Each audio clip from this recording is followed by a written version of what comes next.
కీర్తనల గ్రంథము 37వ అధ్యాయము 4వ వచనాన్ని ధ్యానం చేద్దాం.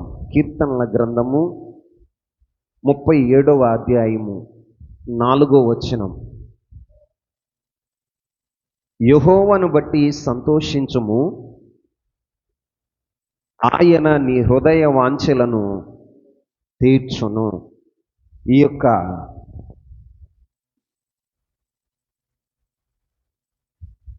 మాసంలో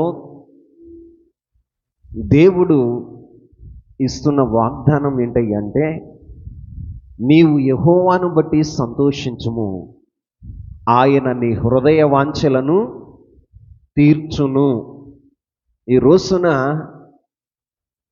దేవుని బట్టి మనం సంతోషించగలిగితే, యెహోవాను బట్టి మనము సంతోషించితే, దేవుడు ఏమంటున్నాడు తెలుసా? ఆయన నీ హృదయ వాంఛలను తీర్చును. ఈ రోజున మన హృదయ వాంఛలు తీర్చబడాలి అంటే మనం ఏం చేయాలి అంటే, యెహోవాను బట్టి ఆనందించేవారుగా, సంతోషించేవారుగా మనం ఉండాలి. కానీ ఈ రోజున మనుషులు యెహోవాను బట్టి ఆనందించేవారు అతి తక్కువ మంది ఉంటున్నారు. ఈ రోజున చూడండి, లోకాన్ని బట్టి సంతోషించేవారు, లోకంలో ఉన్న ఆస్తిపాస్తులను బట్టి సంతోషించేవారు ఈ రోజున చాలామంది లోక సంబంధమైన వాటిని బట్టే సంతోషిస్తూ ఉన్నారు. శరీర సంబంధమైన వాటిని బట్టి సంతోషించేవారు ఉంటున్నారు. కానీ దేవుని వాక్యాన్ని బట్టి ఇక్కడ రాయబడిన మాట ఏంటంటే, యెహోవాను బట్టి సంతోషించుము, ఆయన నీ హృదయ వాంఛలను తీర్చును. మరి ఈ రోజున మనము యెహోవాను బట్టి సంతోషిస్తున్నామా? యెహోవాను బట్టి సంతోషించేవాడు ఎలా ఉంటాడంటే, ఆయన సన్నిధి సామీప్యతను, ఆయన వాక్య సత్యముతో నీతిలో ఆనందించేవాడగా ఉంటాడు. ఎలా ఉంటాడు? యెహోవాను బట్టి ఆనందించేవాడు ఆయన సన్నిధిని బట్టి, ఆయన సామీప్యను బట్టి, ఆయన వాక్య సత్యాన్ని బట్టి, నీతిని బట్టి సంతోషించేవాడగా ఉంటాడు. ఈ రోజున నీవు దేవుని పిల్లలమైన మన జీవితాల్లో ఆయన సన్నిధి సహవాసాన్ని బట్టి మనం సంతోషించేవారుగా ఉండాలి.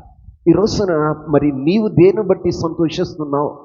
పిల్లలను బట్టి, మంచి కుటుంబాన్ని బట్టి, లేకపోతే లోకంలో కలిగిన వాటిని బట్టి సంతోషిస్తున్నావా? నువ్వు ఆత్మీయురాలవైతే ఆయన సన్నిధి సామీప్యాన్ని బట్టి, ఆయన సత్యవాక్యాన్ని బట్టి, ఆయన నీతి నియమాలను బట్టి సంతోషించేవారుగా ఉంటాం. నిజంగా అలాగూ సంతోషిస్తే మన జీవితంలో ఏం జరుగుతుంది? ఒక రోజున యోబు భక్తునితో తేమానీయుడైన ఎలీఫజు ఒక మాట చెప్తున్నాడు. చదవండి. యోబు గ్రంథము 22వ అధ్యాయము 26, 27 వచనాలు చదువుతాం. అప్పుడు సర్వశక్తి యందు నీవు ఆనందించదవు, దేవుని తట్టు నీ ముఖము ఎత్తెదవు, నీవు ఆయనకు ప్రార్థన చేయగా ఆయన నీ మనవి ఆలకించును అంటున్నాడు. చూడండి, అప్పుడు సర్వశక్తిని యందు నీవు ఆనందించదవు. ఎప్పుడు దేవుని యందు నువ్వు సంతోషించేవాడగా ఉంటావు, ఎప్పుడు నీవు దేవుని బట్టి ఆనందించేవాడగా ఉంటావు. ఈ రోజున ఆరాధనకు వచ్చిన నీవు ఈ సంగతి తెలుసుకుందువుగాక. ఎప్పుడు నీవు దేవుని బట్టి సంతోషిస్తావయ్యా అంటే, ఎప్పుడు దేవుని బట్టి ఆనందిస్తావయ్యా అంటే, ఇక్కడ ఎలీఫజు చెప్తున్నాడు. ఈ యోబు గ్రంథాన్ని మనం పరిశీలన చేస్తే ఇదే అధ్యాయము 22వ అధ్యాయము 22వ అధ్యాయము 21వ వచనాన్ని బట్టి 21వ వచనం కాడి నుంచి చదువుదాం. ఆయనతో సహవాసం చేసిన ఎడల నీవు సమాధానము కలుగును, అలాగున నీకు మేలు కలుగును. ఆయన నోటి ఉపదేశములను అవలంబించుము, ఆయన మాటలను నీ హృదయములో ఉంచుకొనుము. సర్వశక్తిని వైపు నువ్వు తిరిగిన ఎడల, నీ గుడారములో నుండి దుర్మార్గతను దూరముగా తొలగించిన ఎడల నీవు అభివృద్ధి పొందెదవు. మట్టిలో నీ బంగారమును, ఏటి రాళ్లలో ఓపీరు సువర్ణమును పారవేయము. అప్పుడు సర్వశక్తుడు నీకు అపరంజిగాను ప్రశస్తమైన వెండిగాను ఉండును. అప్పుడు సర్వశక్తిని యందు నీవు ఆనందించదవు, దేవుని తట్టు నీ ముఖమును ఎత్తెదవు. నీవు ఆయనకు ప్రార్థన చేయగా ఆయన నీ మనవి ఆలకించును. ఎప్పుడు మనం సంతోషిస్తామయ్యా అంటే ఇక్కడ ఎలీఫజు చెబుతున్నాడు, ఆయనతో సహవాసం చేసిన ఎడల నీకు సమాధానం కలుగుతుంది. మొదట మన ఆత్మీయ జీవితంలో దేవుని బట్టి సంతోషించాలి అంటే మనము దేవునితో సహవాసం కలిగి ఉండాలి. ఎవరితోనండి? దేవునితో సహవాసం కలిగి ఉండాలి. ఈ రోజున విశ్వాసులు క్రైస్తవ వర్తలను మనం పరిశీలన చేసినప్పుడు దేవునితో సహవాసం లేదు. ఈ రోజున లోకంతో సహవాసం చేస్తున్నారు. బైబిల్ చెప్తుంది, లోక సహవాసము దేవునితో వైరమని మీరు ఎరుగరా అని యాకోబు పత్రిక చెప్తుంది. ఈ రోజున దేవుని పిల్లలమైన మనం ఎవరితో సహవాసం కలిగి ఉండాలి అంటే సర్వశక్తుడైన దేవునితో మనం సహవాసం కలిగి ఉండాలి. ఎవరితో? దేవునితో సహవాసం కలిగి ఉండాలి. ఈ రోజున మరి మనము దేవునితో సహవాసం కలిగి ఉంటున్నామా? దేవుని పిల్లలమైన మనము దేవునితో సహవాసం కలిగి ఉంటే ఆయనతో మనం ఏం కలిగి ఉంటామయ్య అంటే సమాధాన పడగలుగుతాం. ఏం పడగలుగుతాం? సమాధాన పడగలుగుతాం. ఈ రోజున దేవునితో సహవాసం లేకుండా నీవు లోకంతో సహవాసం చేస్తే దేవునికి నీవు ఏమవుతావు తెలుసా? విరోధి అవుతావు. ఏమవుతావండి? ఎందుకంటే ఈ లోక స్నేహం దేవునితో వైరమని మీరు ఎరుగరా అంటున్నాడు. ఈ రోజున ప్రియులారా, మన జీవితాల్లో దేవునితో సహవాసం చేస్తున్నామా? సహవాసం చేస్తే నీ జీవితంలో దేవునితో సహవాసం చేస్తే ప్రార్థన అనుభవం కలిగి ఉంటావు. ఏం కలిగి ఉంటావు? ప్రార్థన అనుభవం కలిగి ఉంటావు. వాక్య ధ్యానాన్ని నువ్వు చేస్తావు. నీతిని బట్టి సంతోషించేవాడుగా ఉంటావు. నీవు దేవునితో సహవాసం చేస్తే నీ జీవితం ఎలా మారిపోతుందో తెలుసా? యెహోవా ధర్మశాస్త్రమునందు ఆనందిస్తూ దివారాత్రములు దాన్ని ధ్యానం చేయవాడు ధన్యుడు. అతడు నీటి కాలువల ఎవరన్నా నాటబడిన వాడే ఆకువాడక తన కాలమందు ఫలమిచ్చే చెట్టు వలె మారిపోతాడుగా. ఈ రోజున మరి నీ జీవితంలో దేవునితో సహవాసం చేస్తున్నావా? నీ సెల్ ఫోన్తో నువ్వు సహవాసం చేసే సమయం ఎంత? ఈ రోజున నీ స్నేహితులతో, లోక సంబంధమైన స్నేహితులతో సహవాసం చేసే సమయం ఎంత? నీ దేవునితో నువ్వు సహవాసం చేసే సమయం ఎంత? నువ్వు దేవునితో సహవాసం చేస్తే ప్రార్థన అనుభవం కలిగి ఉంటావు. ఏ అనుభవం కలిగి ఉంటావు? ప్రార్థన అనుభవం కలిగి ఉంటావు. ఆయన సాన్నిధ్యాన్ని అనుభవించేవాడుగా ఉంటావు. ఈ రోజున దేవునితో సహవాసం చేసే నీ జీవితంలో ఎలా ఉంటావో తెలుసా? ప్రార్థన అనుభవం కలిగి నీవు దేవునితో నీవు ప్రార్థిస్తూ ఉన్నప్పుడు నీవు ఈ లోక సంబంధమైనవన్నీ మర్చిపోయేవాడుగా ఉంటావు. ఈ రోజున మరి నీ జీవితంలో దేవునితో సహవాసం కలిగి ఉన్నావా? లోకంతో సహవాసం కలిగి ఉన్నవా? దేవునితో సహవాసం కలిగిన వాడట దేవునితో సమాధాన పడతాడట. ఏం పడతాడు? దేవునితో సమాధానం పడతాడు. ఈ రోజున లోకంతో స్నేహం చేసిన కాలం చాలు. ఈ రోజున నీ జీవితంలో నువ్వు తెలుసుకోవలసింది, గడిచిన కాలంలోనూ నువ్వు లోకంతో స్నేహం చేసావు, లోక సంబంధమైన మనుషులతో స్నేహం చేసావు. ఈ రోజున చాలా మందిని మనం పరిశీలన చేస్తే కుక్కలతో సహవాసం చేస్తున్నారు. దేంతోనండి? జంతువులతో సహవాసం చేస్తున్నారు. కానీ సృష్టికర్త అయిన దేవునితో సహవాసం కరువు అయిపోతుంది. సహవాసం కరువు అయిపోతుంది. ఈ రోజున నా దేవుని వాక్యాన్ని బట్టి మీతో చెప్పే మాట ఏమిటి అంటే, ఆయనతో సహవాసం చేస్తే నీకు సమాధానం కలుగుతుంది. లోకంతో నువ్వు సహవాసం చేస్తే దేవుడు నీకు విరోధిగా మారతాడు. దేవునితో నీకు వైరం కలుగుతుంది. ఏం కలుగుతుందండి? వైరం కలుగుతుంది. కాబట్టి ఎలీఫజు చెప్తున్న మాట ఏంటి అంటే, నీవు దేవునితో సహవాసం కలిగి ఉండుగాక. దేవునితో సహవాసం చేయాలి అంటే లోక సహవాసాన్ని మనము విడిచిపెట్టాలి. లోక సహవాసాన్ని విడిచిపెట్టాలి. లోక సంబంధమైన మనుషులను విడిచిపెట్టాలి. నీ స్నేహితుడు ఎవడాయి అంటే దేవుని సన్నిధిలో ప్రార్థించేవాడై ఉండాలి. దేవుని సాన్నిధ్యాన్ని అనుభవించేవాడై ఉండాలి. దేవునితో కలిసి ముచ్చటించేవాడై ఉండాలి. దేవుని సన్నిధిలో సమయాన్ని కేటాయించేవాడితో నీవు స్నేహం చేయాలి. ఈ రోజున నీ స్నేహం ఎవరు? లోక సంబంధులా? ఈ రోజున ప్రభు వాక్యాన్ని బట్టి చెప్తున్న మాట, ఎప్పుడు మనం దేవుని బట్టి సంతోషిస్తాం? ఎప్పుడు మన ప్రార్థన ఆయన మన హృదయ వాంఛలు తీరుస్తాడయ్యా అంటే మనం దేవుని బట్టి సంతోషించేవారుగా ఉండాలి. దేవుని బట్టి సంతోషించాలి. ఎప్పుడు మనం సంతోషించగలుగుతామయ్యా అంటే ఆయనతో మనం సహవాసం చేసినప్పుడు. ఏం చేసినప్పుడు అండి? ఈ రోజున మన స్నేహితులను బట్టి మనం ఏమవుతాం? మాట్లాడండి. నీ స్నేహితుని కలిసినప్పుడు ఏం కలుగుతుంది? సంతోషం కలుగుతుందా లేదా? మన స్నేహితుడు ఎవరై ఉండాలి అంటే సృష్టికర్త అయిన దేవుడై ఉండాలి. ఆయనే నజరేయుడైన యేసుక్రీస్తు ప్రభువారై ఉండాలి. ఆయనతో మనం స్నేహం చేసినప్పుడు సంతోషం కలుగుతుందా? నువ్వు ప్రార్థనకి మోకరించినప్పుడు సంతోషంగా ప్రార్థించగలుగుతున్నావా? నువ్వు ప్రార్థిస్తున్నప్పుడు ఆత్మ అభిషేకంతో ప్రార్థించగలుగుతున్నావా?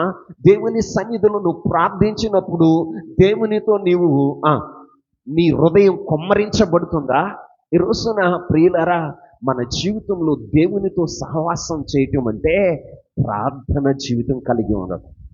ఏం కలిగి ఉంటాం? ప్రార్థన జీవితం కలిగి ఉండటం.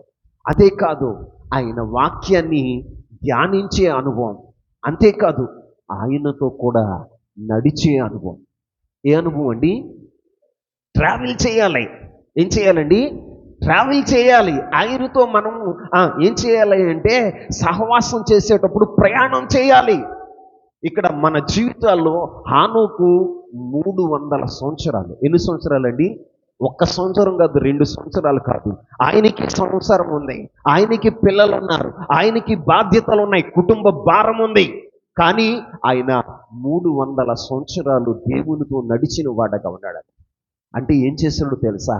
దేవునితో ట్రావెల్ చేశాడు. ఏం చేశాడండి? ట్రావెల్ చేశాడు. ఈ రోజున మన జీవితంలో నిజంగా దేవునితో సహవాసం చేస్తే ఆయనతో ట్రావెల్ చేస్తాం. ఎవరితోనండి? దేవునితో నడుస్తాం. దేవుని నీతిని మనం వెతికేవారుగా ఉంటాం. నిజంగా దేవునితో సహవాసం చేస్తే ప్రార్థన జీవితం ఎక్కువ సమయం దేవునితో మనం గడిపేవారుగా ఉంటాం. లోక సంబంధులతో గడపం. లోక సంబంధమైన వస్తు వాహనాలతో మనము గడపం. మన జీవితం అంతా నీకు వీలున్న సమయంలో ఏం చేస్తావు తెలుసా? దేవుని సన్నిధిలోకి వెళ్ళి ప్రార్థన చేయటము, లేకపోతే బైబిలు ధ్యానం చేయటము, లేకపోతే నీ జీవితంలో వాక్యాన్ని బట్టి నీవు ధ్యానించేవాడగా దేవుని సన్నిధిని అనుభవించాలి. ఏమనుభవించాలండి? దేవుని సన్నిధిని అనుభవించాలి. ఇక్కడ ఎలీఫజు అదే చెప్తున్నాడు. ఏం చెప్తున్నాడు అయ్యి అంటే, ఆయనతో నీవు సహవాసం చేసిన ఎడల నీకు సమాధానం కలుగుతుంది. ఏం కలుగుతుందండి? ఈ రోజున చాలా మంది జీవితాల్లో దేవునితో సమాధానం లేదు. ఎందుకంటే ఎక్కువ శాతం లోకంతోనే స్నేహం చేస్తున్నారు. దేంతో స్నేహం చేస్తున్నారని? లోకంతో స్నేహం చేస్తున్నారు. ఎప్పుడైతే లోకంతో ఒక వ్యక్తి స్నేహం చేస్తాడో అప్పుడు దేవునికి ఆ వ్యక్తికి మధ్యన వైర్యం ఏర్పడుతుంది. అంటే సమాధానం కోల్పోతారు. ఒకరి మధ్యన ఒకరికి సమాధానం ఉండదు. ఈ రోజున నీ జీవితంలో ఎక్కువ సమయం దేనితో నీవు సహవాసం చేస్తున్నావో గుర్తుంచుకో, నువ్వు జ్ఞాపకం చేసుకో, పరీక్షించుకో. దేవునితో నువ్వు సహవాసం చేస్తే సమాధానం కలుగుతున్నది. ఏం కలుగుతుందండి? సమాధానం కలుగుతుంది. అంతేకాదు ఇక్కడ రాయబడిన మాట ఏంటో తెలుసా? ఆయన అలాగు నీకు మేలు కలుగును. దేవునితో సహవాసం చేస్తే నీకేం కలుగుతుందో తెలుసా? మేలు కలుగుతుంది. లోక సంబంధమైన మనుషులతో కానీ, జంతువులతో కానీ, లోక సంబంధమైన వస్తు వాహనాలతో మనము సహవాసం కలిగి ఉంటే ఏదో ఒక రోజున వాళ్ళను బట్టి మనకి కీడు జరగవచ్చు, నష్టం జరగవచ్చు, లేకపోతే మనం అనుకున్నట్లుగా జరగకపోవచ్చు. కానీ దేవునితో మనం స్నేహం చేస్తేనట, సహవాసం కలిగి ఉంటేనట ఇక్కడ మేలు కలుగుతుందట. ఏం కలుగుతుంది? మేలు కలుగుతుందట. ఒక ఆత్మీయ కుటుంబంలో మేలు కలగాలి అంటే ఆ కుటుంబం ఏమై ఉండాలి అంటే దేవునితో సహవాసం కలిగి ఉండాలి. ఎవరితో? కానీ ఈ రోజున ఆత్మీయులమని చెప్పుకుంటున్నాం, ఎంతగా దేవునితో సహవాసం చేస్తున్నాం. మన కుటుంబం దేవుని సన్నిధిని అనుభవించటానికి ఎంతగా మీరు సంతోషించగలుగుతున్నారు? ఈ రోజున దేవుని బట్టి సంతోషం ఎప్పుడు కలుగుతుందో తెలుసా?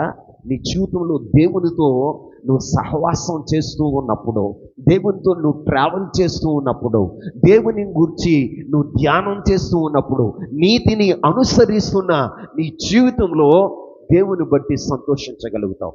అవినీతి నీలోనికి వస్తే, దుర్మార్గత నీలోకి వస్తే, లోకం నీలోనికి వస్తే దేవుని బట్టి నువ్వు సంతోషించలేవు. ఈ రోజున దేవుని బట్టి సంతోషించేవాడు ఏం చేస్తాడు అంటే ఆయనతో సహవాసం చేస్తాడు. ఎవరితో? దేవునితో సహవాసం చేస్తాడు. సహవాసం చేస్తే ఏం జరుగుతుంది? ఒకటి, సమాధానం కలుగుతుంది. రెండు, మన జీవితంలో మేలు కలుగుతుంది. ఏం కలుగుతుందండి? దేవునితో సహవాసం చేసినప్పుడు మనకి మేలు కలుగుతుంది. అంతేకాదు ఆయన నోటి ఉపదేశం అవలంబించుము. ఏం చేయాలట? మనం దేవునితో సహవాసం చేసేటప్పుడు మనం ఏం చేస్తాం తెలుసా? ఆయన ఉపదేశాన్ని మనం అవలంబించేవారుగా ఉంటాం. ఇప్పుడు మన స్నేహితుడు ఒక మాట చెప్పాడు, అది వినకుండా ఉంటామా? అమ్మా చెప్పండి. ఇప్పుడు మీరిద్దరూ రాధిక స్వరూప స్నేహితులు, ఇద్దరు మాట్లాడుకుంటున్నారు. ఒక విషయమై రాధిక స్వరూపకి ఒక సలహా ఇచ్చింది, ఒక ఉపదేశం చేసింది. అప్పుడు ఆమె ఆ ఉపదేశం ప్రకారం నడవకుండా ఉంటుందా? చెప్పండి. మన స్నేహితులు చెప్పింది చేయకుండా ఉంటామా? ఏమంటాం?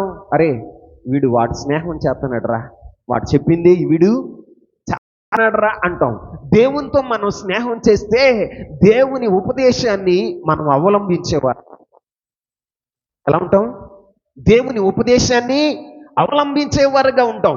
దేవునితో సహవాసం చేయట్లేదు అనుకో, దేవుని మాటలేనో, నువ్వెవరితో సహవాసం చేస్తావో వాళ్ళ మాటలే వింటావు. ఈ రోజున దేవుని పిల్లలమైన మన జీవితాల్లో దేవునితో సహవాసం చేస్తున్నావు అంటే నీకు సమాధానం కలుగుతుంది. రెండు, నీ జీవితంలో మేలు కలుగుతుంది. మూడు, నీ జీవితంలో జరిగేది అంటే ఆయన ఉపదేశం చేస్తాడు. ఉపదేశం చేసినప్పుడు ఆయన ఉపదేశం ప్రకారం నువ్వు అవలంబించగలిగినప్పుడు ఇక్కడ ఏం జరుగుతుందో చూడండి. ఆయన మాటలు నీ హృదయంలో ఉంచుకొనుము. ఏమంటున్నాడండి?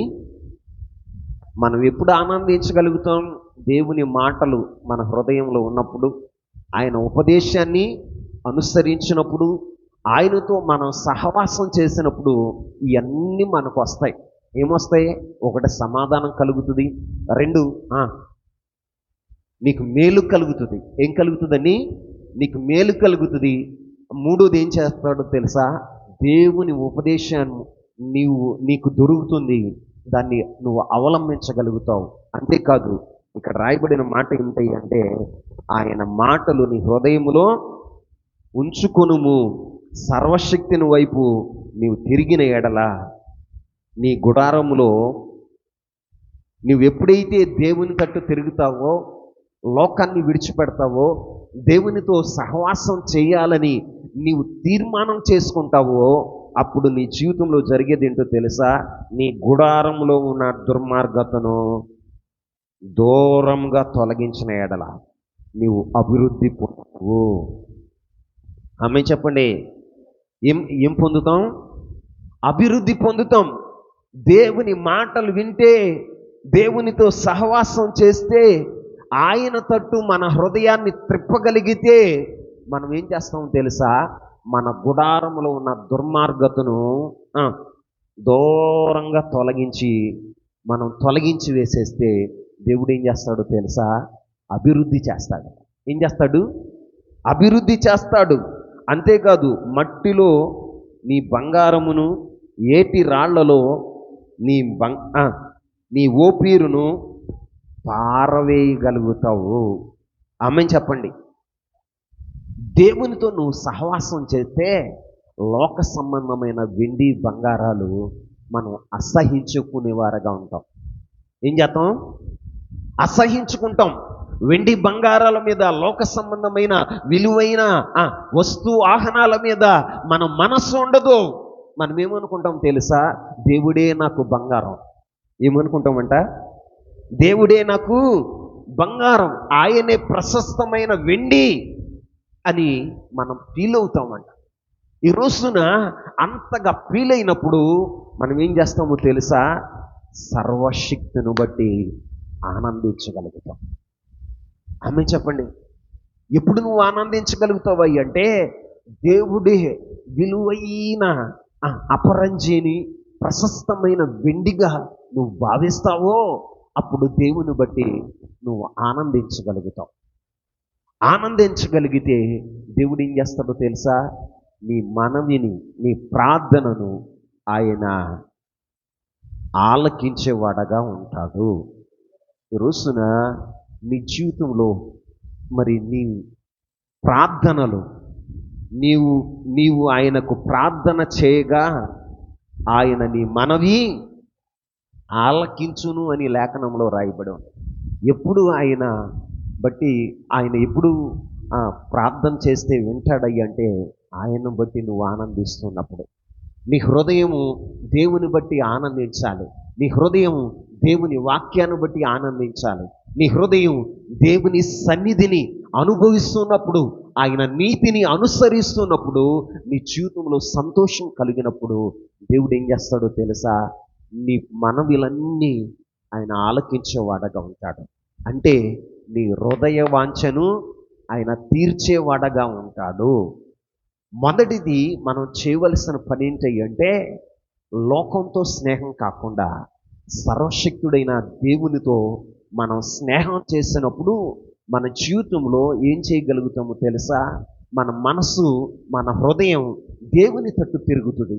ఎప్పుడైతే మన హృదయం దేవుని తట్టు తిరుగుతుందో, ఆ వ్యక్తి గుడారంలో ఉన్న దుర్మార్గతను ఏం చేస్తాడో తెలుసా? దుర్మార్గతకు దూరంగా ఉంటాడు. ఎలా ఉంటాడు? దేవునితో సహవాసం చేసే వ్యక్తి, దేవుని తట్టు తిరిగిన వ్యక్తి ఏమవుతాడయ్యా అంటే దుర్మార్గతకు దూరంగా ఉంటాడు. ఆయన జీవితం ఎలా మారిపోతుందో తెలుసా? లోక సంబంధమైన వెండి బంగారాల మీద, వస్తు వాహనాల మీద, పదవుల మీద ఆయనకి వ్యామోహం ఉండదు. ఆయనకి ఎలా ఉంటాడయ్యా అంటే, దేవుడే నాకు ప్రశస్తమైన వెండి, దేవుడే నాకు విలువైన అపరంజి, ఆయనే నాకు బంగారం, ఆయనే నాకు వెండి అని దేవుని బట్టి ఎప్పుడైతే మనం ఆనందించగలుగుతామో, అప్పుడు మనం చేసే మనవి ఆయన ఆలకించేవాడగా ఉంటాడు. రెండో మాట చెప్తా. దేవుడు ఎప్పుడు మనల్ని బట్టి మన హృదయ వాంఛలను తీరుస్తాడయ్య అంటే, మనం ఆయన బట్టి సంతోషించాలి. సంతోషించేటప్పుడు నువ్వేం చేస్తావు? ఏం చేస్తావు అంటే ఆయనతో సహవాసం చేస్తావు. ఏం చేస్తావు? ఆయనతో సహవాసం చేస్తావు. ఎలాగా? ప్రార్థన ద్వారా, వాక్య ధ్యానం ద్వారా, ఆయనతో మనం నడుస్తూ ఆయనలో మనం నడిచేవారుగా ఉంటాం. ఆయనతో కూడా నడిచేవారుగా మనం ఉండగలుగుతాం. అప్పుడు మన జీవితంలో మన హృదయం దేవుని తట్టు తిరుగుతుంది. అప్పుడు మన జీవితంలో ఒక పరివర్తన వస్తుంది. ఏంటి ఆ పరివర్తన? దుర్మార్గతను మనం విడిచిపెట్టేస్తాం. దేన్ని విడిచిపెట్టేస్తాం? దుర్మార్గతను విడిచిపెట్టేస్తాం. అప్పుడు ఈ లోక సంబంధమైనవన్నిటినీ మనం కాదని ఎక్కడ పడేస్తారంట? మట్టిలో బంగారమును, ఏటి రాళ్లలో ఓపిరు సువర్ణమును పారవేయుదురు. ఈ రోజున లోకములో విలువైన వాటిని కాదనుకుని తృణీకరించి దేవుడే సమస్తము అనుకుని దేవుని బట్టి సంతోషించేవారుగా ఉంటారు. అప్పుడే ఆయన మనవి ఆలకిస్తాడు. మన హృదయ వాంఛలను ఆయన తీర్చేవాడగా ఉంటాడు. ఆమేన్ చెప్పండి. రెండవ మాట చెప్తా.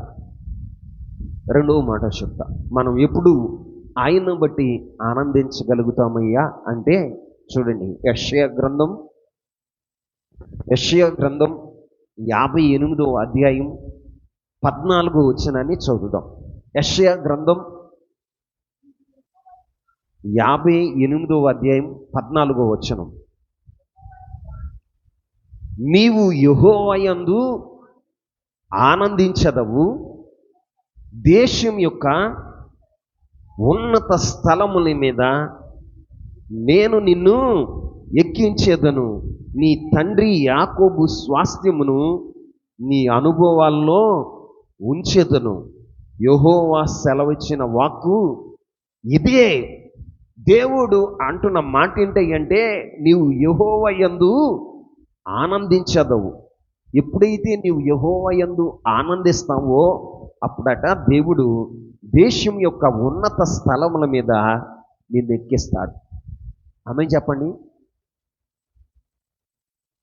ఆయన ఉన్నత స్థలం మీద ఎక్కించి నీ తండ్రి యొక్క యాకోబు యొక్క స్వాస్థ్యాన్ని నీ అనుభవాల్లో అంటే నువ్వు అనుభవించేటట్లుగా ప్రభువు చేస్తాడు. ఇదే యెహోవా వాక్కు అంటున్నాడు. మరి ఎప్పుడు నువ్వు ఆనందిస్తావు? యెహోవా యందు నీకు ఆనందం కలుగుతుంది, సంతోషం కలుగుతుంది. ఎప్పుడయ్యా అంటే బైబిల్లో ఒక మాట రాయబడి ఉంది చూడండి. అదే అధ్యాయం పై వచనాల్లో 13వ వచనంలో కొన్ని మాటలు రాయబడి ఉన్నాయి. నా విశ్రాంతి దినమున వ్యాపారం చేయకుండా నాకు ప్రతిష్ఠితమైన దినమని నీ ఊరకుండిన ఎడల విశ్రాంతి దినమును మనోహరమైనదని యెహోవాకు ప్రతిష్ఠిత దినమనియు ఘనమైనదనియు అనుకుని దాన్ని ఘనముగా ఆచరించిన ఎడల నీకు ఇష్టమైన పనులు చేయక వ్యాపారము చేయక లోక వార్తలు చెప్పుకొనక ఉండిన ఎడల నీవు యెహోవా యందు ఆనందించదవు. ఎప్పుడు ఆనందిస్తావట? దేవుని యొక్క విశ్రాంతి దినాన్ని వ్యాపారం చేయకుండా, అది ప్రతిష్ఠిత దినముగా నీవు ఎప్పుడైతే అది ప్రతిష్ఠిత దినము అని నీ జీవితంలో అనుకుంటావో ఆ రోజున నువ్వు ఎలా ఉంటావో తెలుసా? ఏమి వ్యాపార సంబంధమైనవి ఏవి నీవు చేయవు. రెండోది ఏం చేస్తావో తెలుసా? విశ్రాంతి దినము మనోహరమైనదని. ఎలాగండి? మనోహరమైంది. నీ జీవితంలో అతి ప్రాముఖ్యమైన దినం ఏదయ్యా అంటే విశ్రాంతి దినం. ఏ దినం అండి? దాన్ని ప్రతిష్ఠిత దినముగా ఘనమైనదిగా నువ్వు అనుకుని ఘనముగా ఆచరించిన ఎడల నీకు ఇష్టమైన పనులు చేయక వ్యాపారం చేయక లోక వార్తలు చెప్పుకొనక నువ్వు ఉంటావు. అప్పుడు దేవుని బట్టి నువ్వు ఆనందించగలుగుతావు. ఈ రోజున ఆదివారం అంటే ప్రతిష్ఠిత దినంగా మనం తీసుకుంటున్నామా? ఈ రోజున అది మనోహరమైన దినంగా మీరు ఎంచుకుంటున్నారా? ఈ రోజున ఆ రోజున నీకు ఇష్టమైన వ్యాపారం, అక్కడ ఏమని రాయబడి ఉందండి? నీకు ఇష్టమైన పనులు చేయక. ఏ పనులు చేయకూడదు? నీకు ఇష్టమైన పనులు చేయకూడదు అని ఉందా? చేయమని ఉందా? చేయకుండా ఉన్నప్పుడే, లోక సంబంధమైనవి ఏవి చేయకుండా ఉన్నప్పుడు నువ్వు దేవుని బట్టి ఆ రోజు ఆనందించగలుగుతావు. అప్పుడు దేవుడు ఏం చేస్తాడో తెలుసా? దేశంలో ఉన్నతమైన స్థలంలో దేవుడు నిన్ను కూర్చోబెడతాడు. యాకోబు యొక్క స్వాస్థ్యము నీ అనుభవాల్లో ఉంచుతాడట. ఎక్కడ? నువ్వు అనుభవించేటట్లుగా దేవుడు చేస్తాడు. వాగ్దానం చేసిన దేవుడు ఎంతైనా నమ్మదగిన దేవుడు. ఆయన మాట ఇచ్చి మర్చిపోయే దేవుడు కాదు. మనం ఏం చేస్తామయ్య అంటే, విశ్రాంతి దినం అంటే ఆదివారం అంటే పర్లేదులే, ఒక గంట వెళ్ళి అలా కనపడి వచ్చేతే చాలు అని మనం దేవుని సన్నిధిని చాలా నిర్లక్ష్యం చేస్తాం. సమయాన్ని దేవుని కొరకు కేటాయించాం. దేవుడు అంటున్నాడు, ఆ దినము ఎలాగ ఉండాలో తెలుసా? మనోహరమైనదిగా, ప్రతిష్ఠిత దినముగా. ఏ దినముగా? ప్రతిష్ఠిత దినముగా నువ్వు గణపరచాలి. ఏం చేయాలట? గణపరచాలి. మరి ఈ రోజున క్రైస్తవులు ఎంతమంది ఆదివారాన్ని గణపరుస్తున్నారు? వారి జీవితంలో ప్రాముఖ్యమైన రోజుగా కేటాయిస్తున్నారు. అయ్యో, ఈ దినము నేను దేవుని సన్నిధిలో కనబడవలసిన దినం, ఈ దినము దేవుని కొరకు నేను వాడబడవలసిన దినం, దేవుని సన్నిధిలో ప్రారంభము నుండి అంతం వరకు నేను ఉండాలి, అది ఘనమైనదిగా నా జీవితంలో ఉండాలి, ఇది మనోహరమైన దినము అని ఎంతమంది ఆ దినాన్ని ప్రతిష్ఠిత దినంగా వారు ఘనమైనదిగా ఆచరిస్తారో వారి జీవితంలోనట దేవుడు దేశంలో ఉన్నతమైన స్థలాల్లో కూర్చోబెడతాడట. ఎక్కడ? నువ్వేదో చేతే కూర్చోబెట్టడం. మనం ఏం చేస్తాం తెలుసా?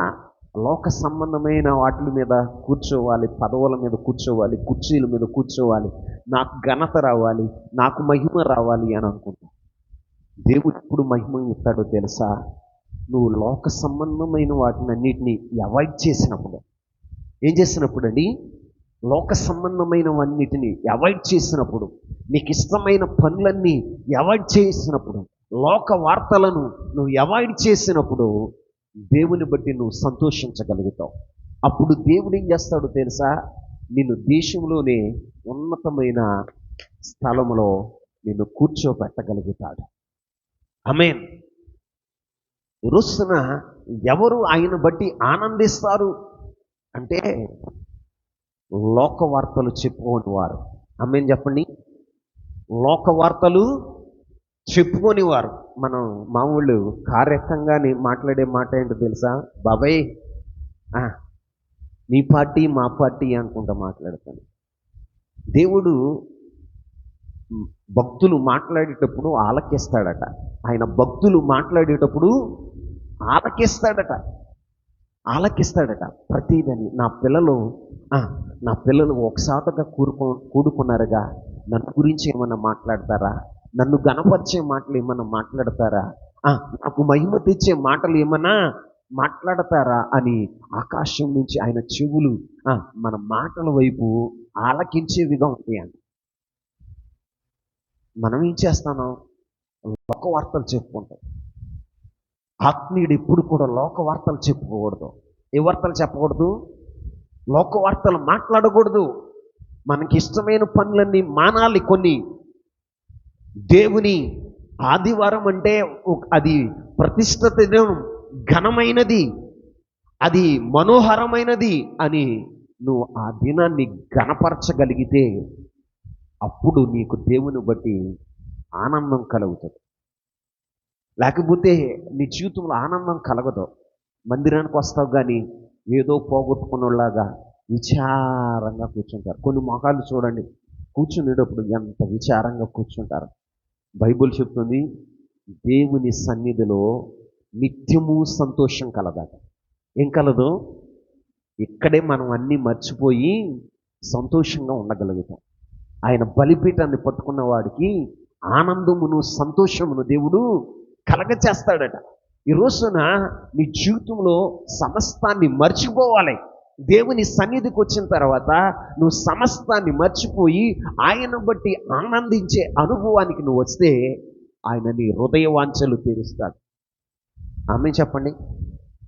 నీ హృదయ వాంఛలు ఆయన తీర్చేవాడుగా ఉంటాడు. ఈ రోజున మన జీవితంలో మనం ఏం చేస్తామంటే, మనం జ్ఞానవంతులు, మనం లోక సంబంధమైన తెలివితేటలు బాగా మనకి ఎక్కువగా ఉన్నాయి. లోకంతో బాగా మనకు పరిచయం ఉంది కాబట్టి లోక సంబంధమైన వార్తలు మనం మాట్లాడేవారుగా ఉంటాం.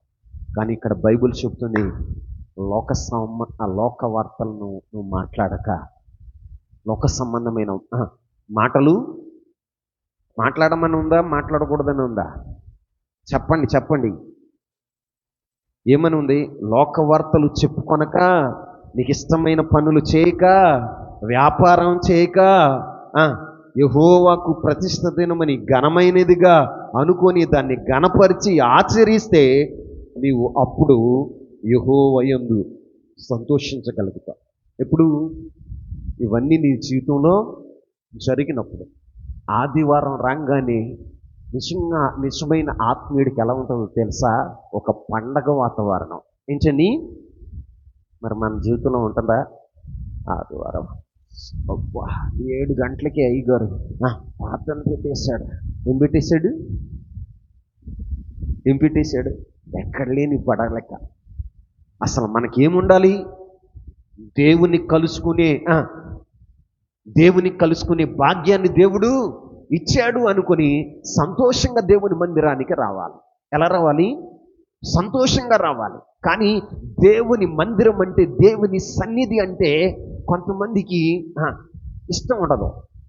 వాళ్ళ జీవితాలు దేవుడు ఏం చేస్తాడో తెలుసా? దేవుడు ఏం చేస్తాడు? లోకంతో స్నేహం పెంచుకుంటే దేవుడు వారికి విరోధి అవుతాడట. ఏమవుతాడని? విరోధి అవుతాడు. దేవుడు నువ్వు చేస్తున్న ప్రతి దానికి వ్యతిరేకి అయితే నువ్వేం చేసినా వరదెళ్తావా? మాట్లాడండి. దేవుడు అడ్డుపడుతున్నాడు. ఇంకెవడు నీకు సహాయం చేయగలడు? ఈ లోకంలో ఎవడో సహాయం చేయలేడు. పాస్టర్ గారు వచ్చి సహాయం చేస్తాడా? చేయలేడు. నువ్వు దేవుని సంతోషింపచేస్తే దేవుడు ఏం చేస్తాడో తెలుసా? దేవుని బట్టి నువ్వు సంతోషించే అనుభవం ఉంటే దేవుడు నిన్ను బట్టి సంతోషించి నిన్ను వృద్ధి చేస్తాడు. ఏం చేస్తాడని? అభివృద్ధి చేస్తాడు. నీలో ఉన్న దుర్మార్గత కొట్టివేస్తావు. దుర్మార్గతకు దూరం అవుతావు. అప్పుడు నువ్వేమవుతావు తెలుసా? అభివృద్ధి చెందుతావు. ఏం చెందుతావు అండి?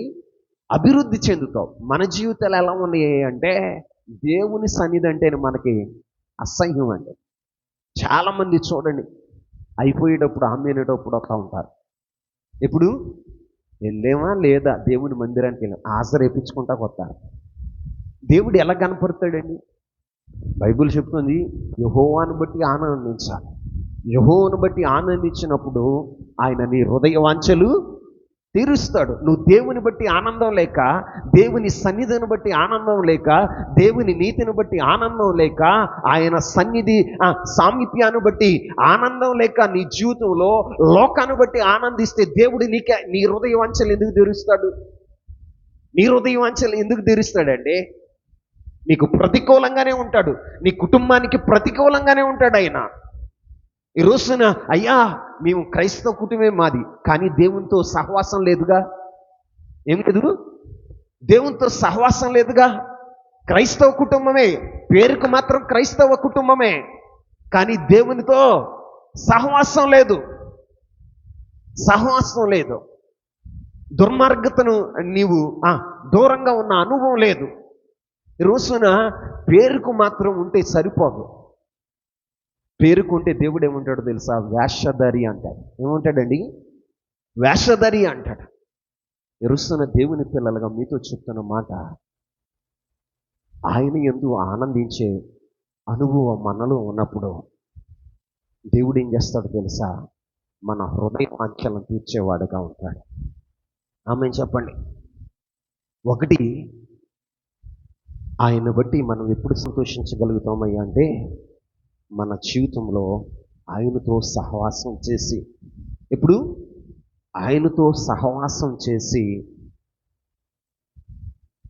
దుర్మార్గతను మనకి దూరం చేసినప్పుడు, మనం దుర్మార్గతకు దూరంగా ఉన్నప్పుడు మనం సంతోషించగలుగుతాం. ఆయన ఉపదేశాన్ని మనం ఆలకించగలుగుతాం, అవలంబించగలుగుతాం. ఆ మాటలు మన హృదయంలో ఉంటాయి. ఎక్కడ ఉంటాయి? హృదయంలో ఉంటాయి. కొంతమంది వాక్యం వింటారు, వెంటనే మర్చిపోతారు, వెంటనే దాని గురించి ఇక ఆలోచన ఉండదు. ఎందుకు తెలుసా? సైతాన్ వచ్చి వాళ్ళ దగ్గర నుంచి ఎత్తుకుపోద్దట. ఏమెచ్చుకుపోద్ది? సైతాన్. వాళ్ళకి సమీపంగా ఉండేది ఏంటి అంటే సైతాను. దేవుని మందిరంలో ఉండి వాక్యాన్ని విని వెంటనే మర్చిపోతారు. చూసావా? వాళ్ళ దగ్గరకు వచ్చి ఏమొస్తుందో తెలుసా? సైతాన్ వస్తుంది. ఎవరి దగ్గరికి? వెంటనే మర్చిపోయేవాళ్ళ దగ్గర. ఈ రోజున వాక్యానుసారమైన జీవితం లేనోడిని ఎవరు వాడుకుంటుంది అంటే సైతానే వాడుకుంటాం. ఎవరండి? సైతానే వాడుకుంటుంది. దేవుడు కాదు వాడుకునేది. వాక్యాన్ని విని దాని ప్రకారం నడిచిన వాడు ఎలా ఉంటాడో తెలుసా? బుద్ధిమంతుడు వలె నూరంతల ఫలం. ఏ ఫలం అండి? నూరంతల ఫలం వాడి జీవితంలో ఉంటుంది. ఫలభరితమైన జీవితం. ఈరోజు దేవుని మందిరాల్లో ఉన్న ప్రియమైనటువంటి బిడ్డలారా, వాక్యం వింటున్న నా ప్రియమైన సహోదరుడా, సహోదరి, నీవు నూరంతల ఫలాన్ని కొయ్యాలంటే వాక్యాన్ని విని దాని ప్రకారం చేయాలి. దాని ప్రకారం నువ్వు నడవాలి. వినువాడుగా ఉండి మోసపోతే నీ అంత భ్రష్టుడు ఇంకెవరూ లేరు. అందుకని ఇక్కడ బైబిల్ చెప్తుంది ఏమని తెలుసా? ఆయన బట్టి మనం సంతోషించినప్పుడు ఆయన మన హృదయ వాంఛలు తీరుస్తాడు. ఆయన బట్టి మనం ఎప్పుడు సంతోషించగలుగుతాం? ఆయనతో సహవాసం చేసినప్పుడు, ఆయన మాటలు విన్నప్పుడు మనకు సంతోషం కలుగుతుంది. వాటిని అవలంబించినప్పుడు మన జీవితంలో మేలు కలుగుతుంది. ఆ యొక్క మాటలు విని దేవుని తట్టు మనం ఎప్పుడైతే తిరుగుతామో ఆ దుర్మార్గతను మనం దుర్మార్గతకు దూరంగా మనం వెళ్ళిపోతాం. అప్పుడు ఏం చేస్తాడు తెలుసా? దేవుడు అభివృద్ధి చేస్తాడు. ఏం చేస్తాడు? అభివృద్ధి చేస్తాడు.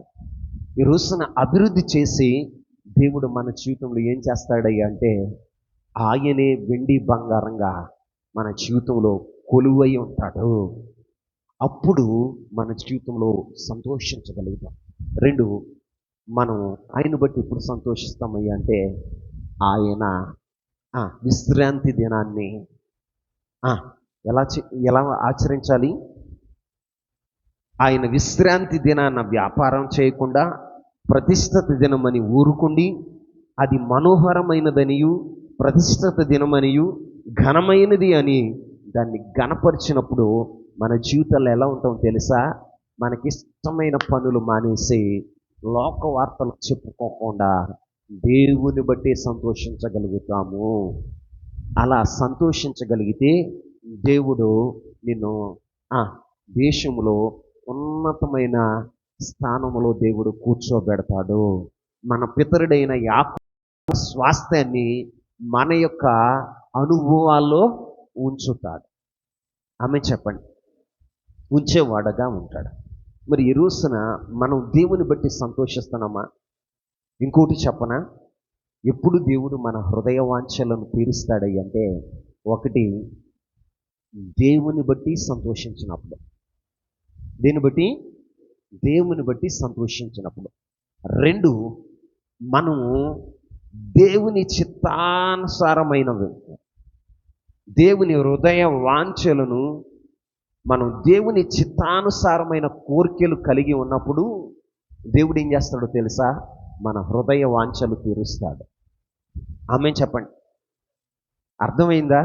రెండవ మాట ఏంటయ్యా అంటే దేవుని హృదయానుసారంగా, దేవుని చిత్తానుసారంగా అడగాలి.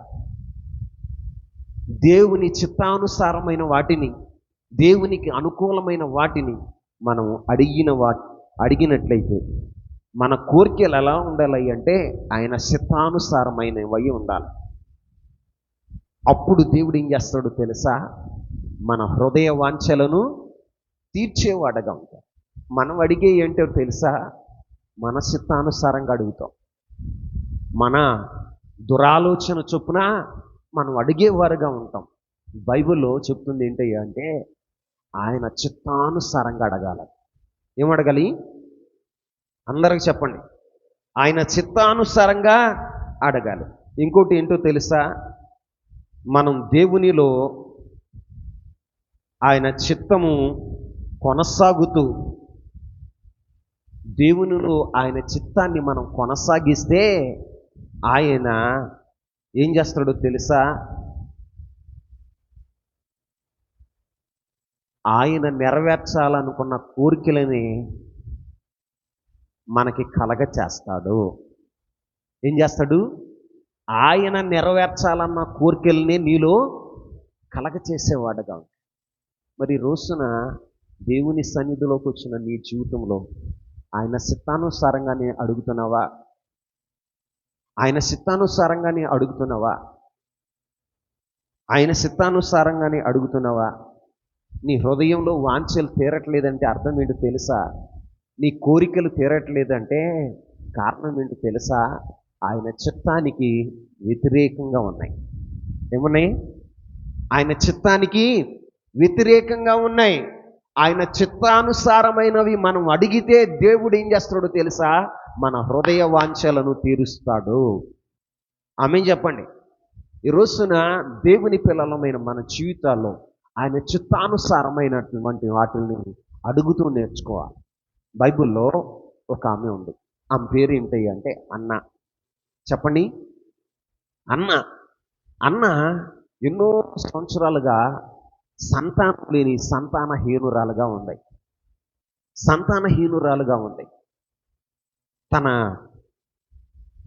తన సౌతి అయిన పెనిన్న ద్వారా అవమానపరచబడుతూ పెనిన్న అన్నకు కోపం రేపేదట. ఎప్పుడు దేవుని సన్నిధికి వెళ్తే కోపం రేపేదట. దేవుని సన్నిధిలో బలి అర్పణ అర్పించి తన భర్త విందు చేస్తే ఏ రోజును కూడా తిన్నిచ్చేది కాదట. ఏం చేసేది కాదు? తిన్నిచ్చేది కాదు. కోపం రేపితే ఈమెకి కోపం వచ్చి అలిగి బాధపడి భోజనం చేసేది కాదట. అలాగా కొన్ని సంవత్సరాలుగా జరుగుతుంది. ఒక రోజున ఆమె దేవుని మందిరానికి వెళ్ళింది. షిలోకు మందిరానికి వెళ్ళి అక్కడ పరిస్థితులన్నీ చూసింది. ఏం చూసిందండి? పరిస్థితులన్నీ చూసింది. అక్కడ ఎలా ఉన్నాయో తెలుసా? అక్కడ సేవ చేసే వాళ్ళు ఎలా ఉన్నారో తెలుసా? దేవుని ఎరగని వారుగా ఉన్నారు, దుర్మార్గులుగా ఉన్నారు.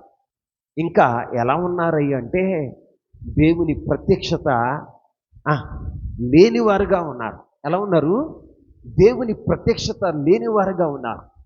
ఆమె గమనించింది, అయ్యో ఇక్కడ చూస్తే యాజకుడు, ప్రధాన యాజకుడు వృద్ధుడైపోయాడు, ఆయన కళ్ళు కనపడట్లేదు. మందిరానికి వచ్చిన వారిని ఏలీ కుమారులు ఏం చేస్తున్నారయ్య అంటే బలవంతంగా ఆ యొక్క బలి అర్పణలు తీసుకుని వారు వండుకుని తింటున్నారు. ఇక ప్రజలు దేవునికి నైవేద్యం చేయటానికి అసహ్యించుకున్నారట. ఎలా ఉన్నారని? అసహ్యించుకున్న ఆ దినాల్లో అన్న దేవుని మందిరానికి వెళ్ళింది. అక్కడ ఆ పరిస్థితులన్నీ గమనించిన అన్న దేవుని సన్నిధిలో ఒక ప్రార్థన చేసింది. ఏమో తెలుసా? అయ్యా, నువ్వు నాకు ఒక మగబిడ్డని ఇస్తే వాడు పుట్టినది మొదలుకొని వాడి తల మీద మంగలి కత్తి వేయించను, నాజీరుగా ఉంటాడు. ఎలా ఉంటాడని? నాజీరుగా ఉంటాడు. ఇదిగో నువ్వు ఒక్క కుమారుని ఇస్తే నీకు సేవ చేయటానికి నీ సన్నిధిలో పరిచారకుడుగా నేను ఆ బిడ్డని ప్రతిష్ఠిస్తానయ్యా. నీ పని కొరకే ఆ బిడ్డను నేను ప్రతిష్ఠిస్తాను. పాలు విడిచినది మొదలుకొని ఇక మరలా నేను ఇంటికి తీసుకురాను. దేవుని మందిరంలో దేవునికి పరిచారకుడుగా, సేవకులకు పరిచారకుడుగా, అక్కడ నిజమైనటువంటి ఒక యాజక ధర్మం చేసేటట్లుగా నేను పెంచుతానయ్యా అని దేవునితో ఒక ఒడంబడిక చేసింది. ఏం చేసిందని? ఒక ఒడంబడిక చేసింది. అది దేవునికి అనుకూలంగా ఉందంట. ఎలా ఉంది? చాలామంది పిల్లలు లేకపోతే ఏమంటారు?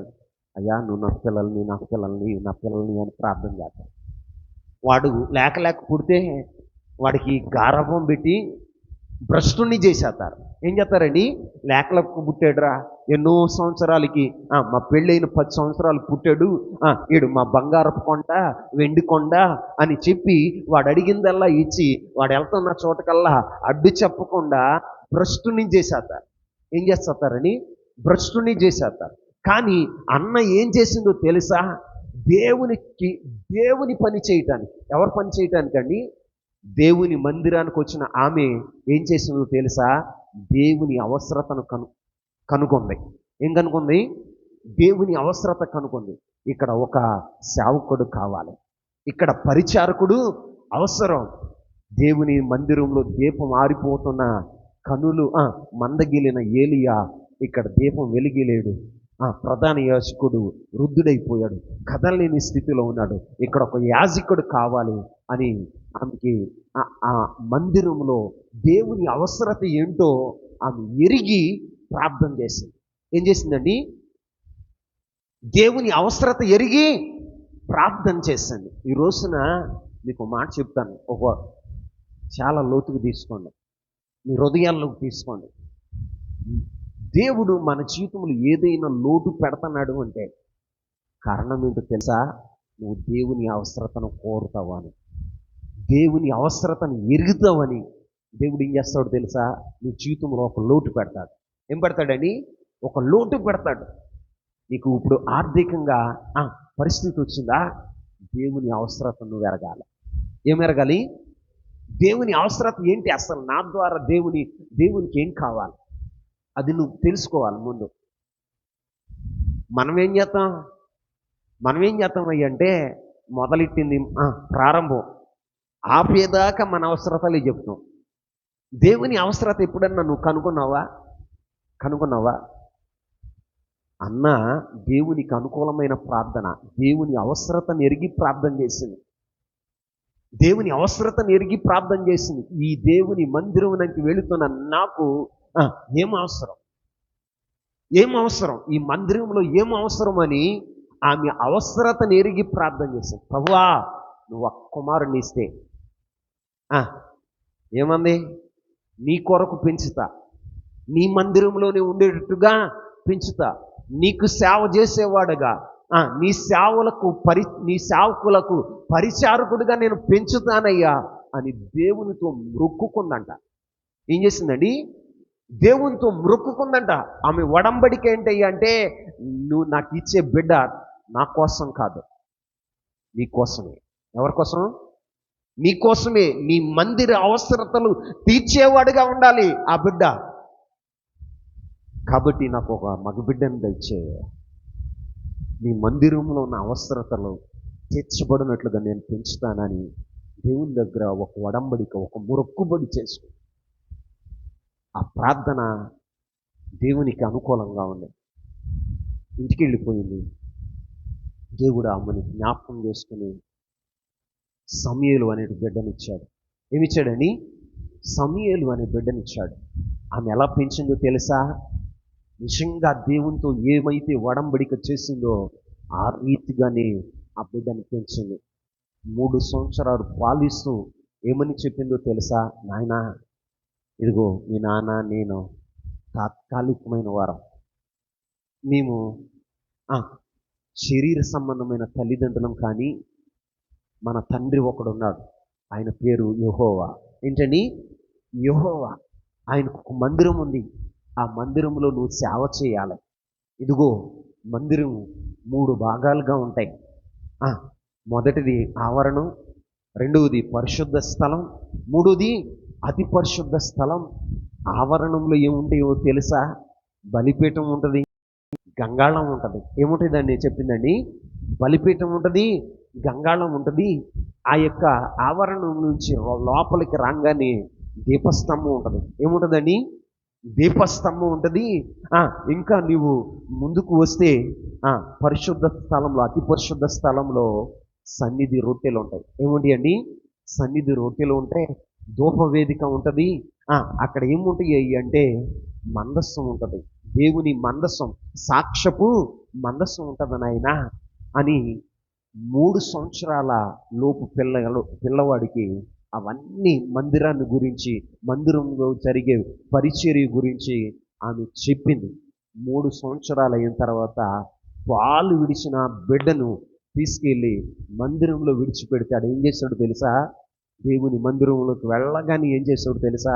చూడండి, సమూయేలు గ్రంథం, మొదటి సమూయేలు గ్రంథం, మొదటి అధ్యాయం 28వ వచనం, ఆఖరి లైన్ చదవండి. 28వ అధ్యాయం. కాబట్టి నేను ఆ బిడ్డను యెహోవాకు ప్రతిష్ఠించున్నాను, తాను బ్రతుకు దినములన్నిట వాడు యెహోవాకు ప్రతిష్ఠుడని చెప్పాను. అప్పుడు వాడు యెహోవాకు అక్కడనే మ్రొక్కెను. ఏం చేశాడు? మోకరించాడట. ఏం చేశాడండి? మోకరించాడంట. దేవుని సన్నిధికి వెళ్ళగానే అక్కడనే మ్రొక్కెను అంటే అర్థం ఏంటో తెలుసా? అక్కడే మోకరించాడట దేవుని సన్నిధిలో. అప్పుడు మోకరించాడు. బాల్య వయసులో వృద్ధుడైపోయినా కూడా ఆయన ప్రార్థన మానల. ఆమె చెప్పండి, ప్రార్థన మానల. దేవుని అవసరతలు తీర్చాడు. దేవునికి నమ్మకమైన యాజకుడిగా ఉన్నాడు. దేవుని చిత్తానుసారమైన పరిచర్య అక్కడ జరిగించిన వాడుగా ఉన్నాడు. అందుకే దాను మొదలుకొని బెర్షెబా వరకు ఆయన పేరు ఆ ప్రాంతమంతా ప్రఖ్యాతి పొందిందంట. ప్రఖ్యాతి కలిగిందంట ఆయనకి. ఈరోజున మన జీవితాల్లో కూడా, వాక్యం వింటున్న నీ జీవితాల్లో నీవు అడిగేది ఎలా ఉండాలో తెలుసా? దేవుని చిత్తానుసారమైంది అడగాలి. ఏమడగాలి? దేవునికి మహిమ రావాలి. నువ్వు అడిగే దాంట్లో ఏం రావాలి అంటే దేవుని అవసరతను ఎరిగి నువ్వు దేవుని సన్నిధిలో ప్రార్థించాలి. అప్పుడు నీ అవసరతలు దేవుడు తీరుస్తాడు. అప్పుడు నీ హృదయ వాంఛలు దేవుడు తీరుస్తాడండి. ఈ రోజున బైబిల్లో మీరు పరిశీలన చేస్తే సొలొమోను మహారాజు ఉన్నాడు.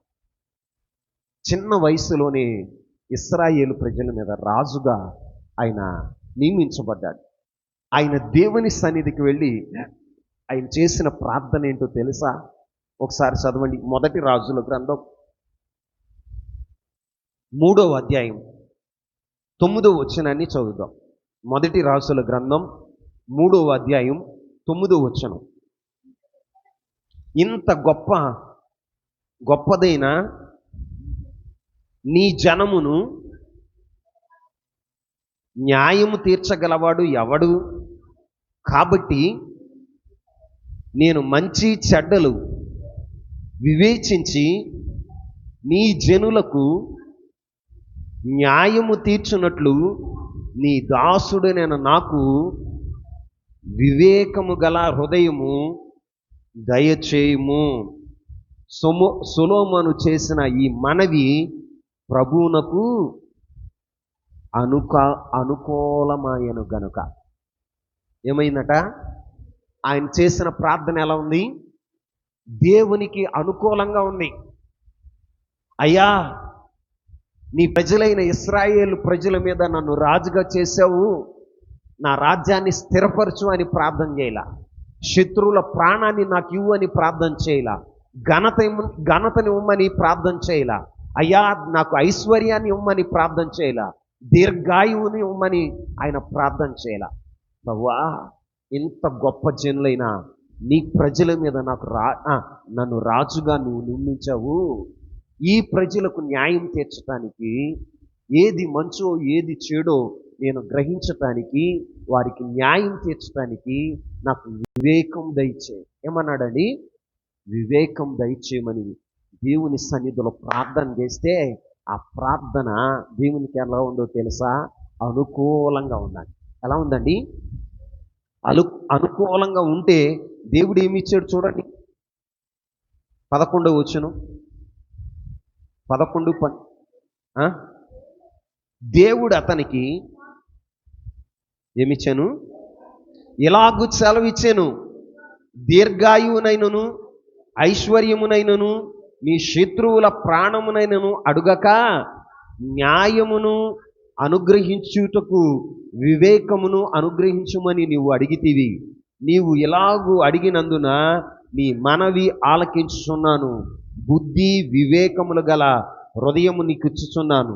పూర్వీకులకు నీ వంటి వాడు ఒకడును లేడు, ఇక మీదట నీ వంటి వాడు ఒకడును ఉండడు.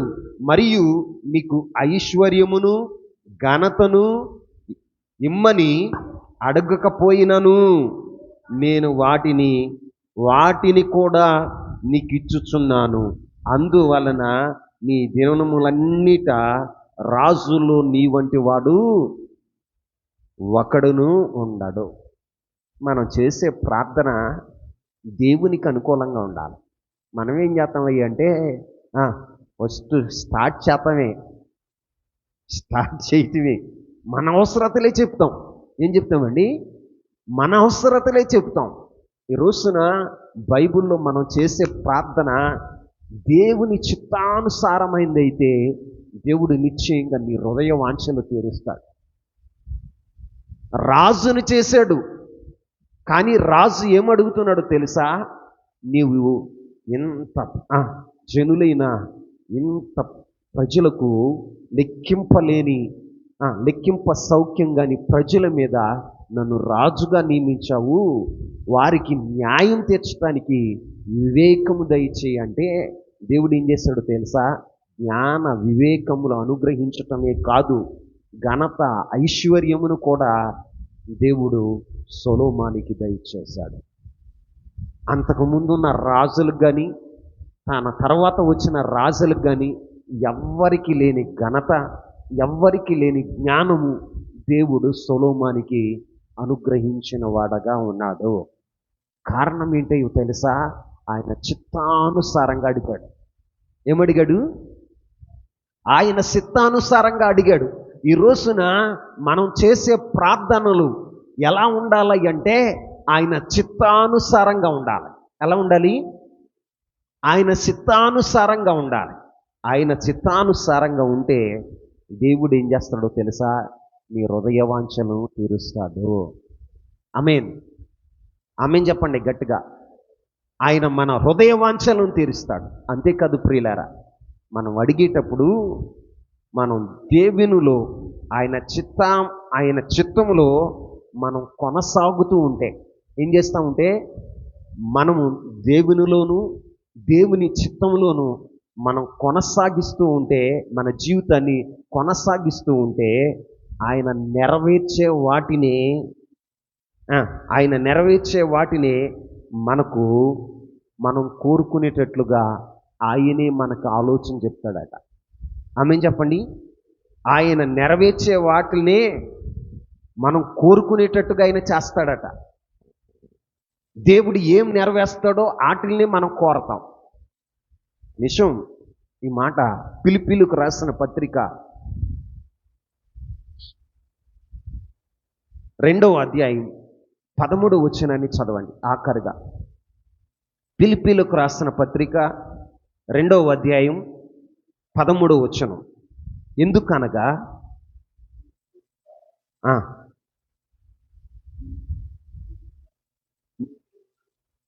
మీరు హెచ్చించుటకును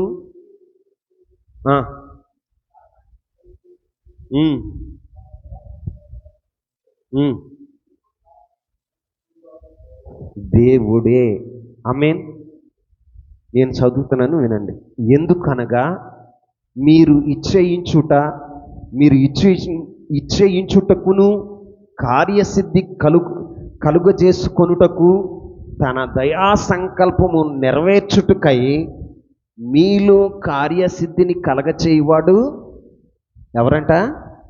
దేవుడే. మీరు ఇచ్చేయించిన దాన్ని, అంటే మీరు కోరుకున్న దాన్ని, మీ కోరికలను కార్యసిద్ధి కలగచేసుకొనుటకు తన దయా సంకల్పము నెరవేరుటకై మీలో కార్యసిద్ధిని కలగజేసేది ఎవరు తెలుసా? దేవుడే. నీవు ఆయనలో ఉండి ఆయన చిత్తాన్ని నీ జీవితంలో కొనసాగిస్తూ ఉంటే ఆయన ఏం చేస్తాడో తెలుసా? నువ్వు కోరుకోవలసిన వాటిని కూడా ఆయన నెరవేర్చే వాటినే కోరుకునేటట్లుగా నిన్ను ఆయన ప్రేరేపించేవాడగా ఉంటాడు. అందుకే ఇక్కడ పౌలు అపోస్తలుడు చెప్తున్నాడు ఫిలిప్పీ సంఘానికి, ఎందుకనగా మీరు ఇచ్చేయించుటకును కార్యసిద్ధి కలగచేసుకొనుటకును తన దయా సంకల్పము నెరవేర్చుటకై మీలో కార్యసిద్ధిని కలగచేయువాడు దేవుడే. మీలో కోరికలు కలగటానికి, ఆ కోరిక నెరవేరటానికి అది ఆయన దయా సంకల్పం చొప్పున కార్యసిద్ధిని కలగచేసేది దేవుడే అని చెప్తున్నాడు. ఏం చెప్తున్నాడని? దేవుడే. ఈ రోజున నీకు కోరికను కలగచేసేది ఆయనే, దాన్ని నెరవేర్చేది ఆయనే, దానికి నెరవేర్చడానికి శక్తిని ఇచ్చేది కూడా దేవుడే అని పౌలు గారు చెప్తున్నాడు. మన జీవితాల్లో మన హృదయ వాంఛలు మనం ఆయనను బట్టి సంతోషించినప్పుడు ఆయన ఏం చేస్తాడో తెలుసా? మన హృదయ వాంఛలను తీర్చేవాడగా ఉంటాడు. ఎప్పుడు? ఒకటి, ఆయన యందు మనం సంతోషించినప్పుడు. రెండు, మనం అడిగేవి దేవుని చిత్తానుసారమైనవి అడిగినప్పుడు దేవుడు ఏం చేస్తాడో తెలుసా? మన హృదయ వాంఛలను దేవుడు తీర్చేవాడగా ఉంటాడు. ఈ రోజున నీకు ఇష్టమైన నువ్వు అడగటం కాదు, దేవుని చిత్తం ఏంటో గమనించి, దేవుని అవసరత ఏంటో నువ్వు గుర్తెరిగి దేవుని సన్నిధిలో నువ్వు ప్రార్థన చేయగలిగితే ఆయన నీ హృదయ వాంఛను దేవుడు తీర్చేవాడగా ఉంటాడు. అట్టి కృప పరిశుద్ధాత్మ దేవుడు మీ అందరికీ దయచేయను గాక. మోకరిస్తారా? చిన్న ప్రార్థన చేద్దాం. చేతులు ఎత్తండి. పరిశుద్ధాత్మ దేవుడు మనతో మాట్లాడిన ప్రతి మాటను జ్ఞాపకం